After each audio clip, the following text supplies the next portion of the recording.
En 2011, il m'est arrivé une expérience assez désagréable. La nuit de la Saint-Valentin, je me suis retrouvé à l'hôpital. Et le diagnostic a été assez sévère pour moi. C'était crise d'angoisse. Je croyais que j'étais en train de mourir. Non, c'était une crise d'angoisse après un burn-out numérique. C'est-à-dire que je passais tellement de temps sur le net, tellement branché, tellement à discuter, à vouloir discuter avec des gens, que j'ai fini par exploser en vol. Comme je suis écrivain, je me suis dit, il faut que j'arrête 6 mois et je vais essayer de prendre mes distances pour réfléchir sur ce qui m'arrive. J'ai débranché. J'ai commencé à reprendre de vieilles habitudes, lire des livres par exemple, parce que quand on est connecté, en tout cas moi, je vois tellement de choses passer tout le temps que je n'arrivais pas à lire des livres. Je les commençais, je ne les finissais jamais. Et là, d'un seul coup, je retrouve du temps de lire. Très vite, je pense à un livre que j'ai acheté 2 ou 3 ans plus tôt et que je n'ai pas lu donc. Et je me dis, je suis sûr qu'il y a une réponse dans ce livre. Je me rappelle que ça parlait des histoires d'écriture inventées par l'humanité au fil des siècles. Impossible de mettre la main sur ce livre, je fouille partout. Le temps passe, et puis j'invite à la maison Narvik, c'est un des plus grands blogueurs français. Il était spécialiste de l'étude des médias et de savoir ce qui se passait, qu'est-ce qui change dans le monde médiatique en général. Et Narvik débarque à la maison, donc il va dormir dans une cabane qu'on a dans le jardin. Et le lendemain matin, il arrive au petit-déj avec un livre blanc, la même couverture que le livre que je cherchais. Et il a passé la nuit à le lire. Et il me raconte que l'auteur, qui s'appelle Clarice Aaron Smith, a écrit une théorie selon laquelle l'humanité a inventé successivement 3 écritures. La première, c'est l'écriture des langues à moins 3600 à Babylone.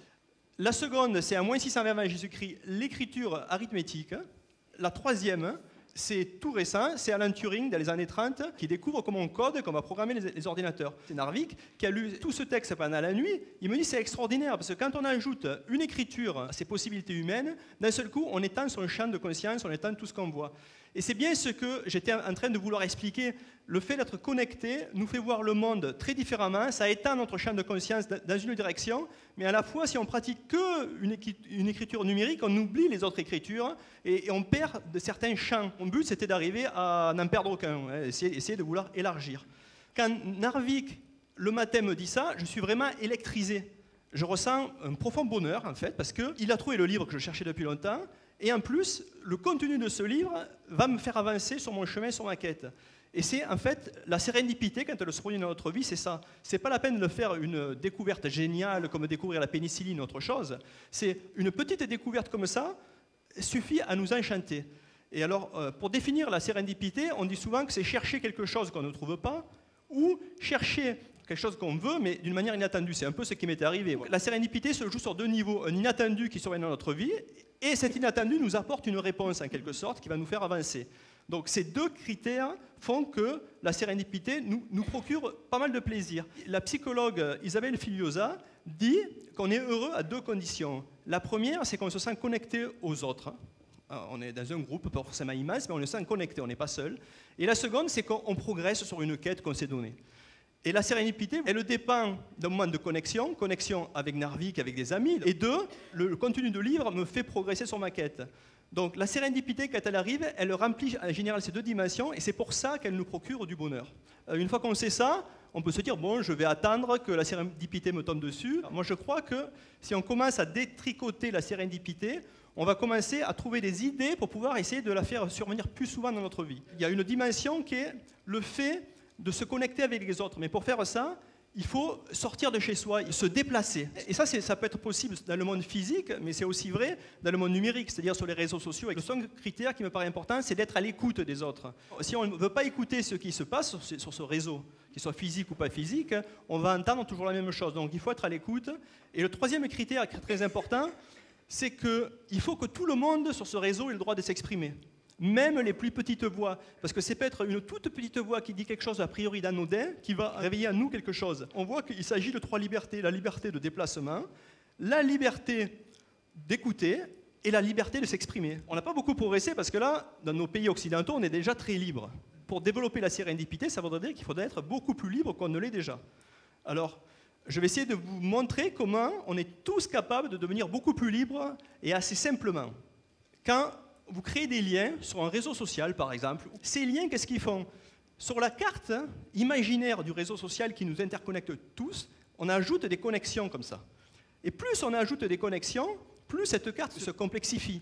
Vous imaginez par exemple une carte Michelin. Il y a beaucoup de routes, mais vous ajoutez en permanence des nouvelles routes. Mais cette carte, elle représente un territoire, c'est la société. Et plus la carte se complexifie, plus en fait la société est en train de se complexifier.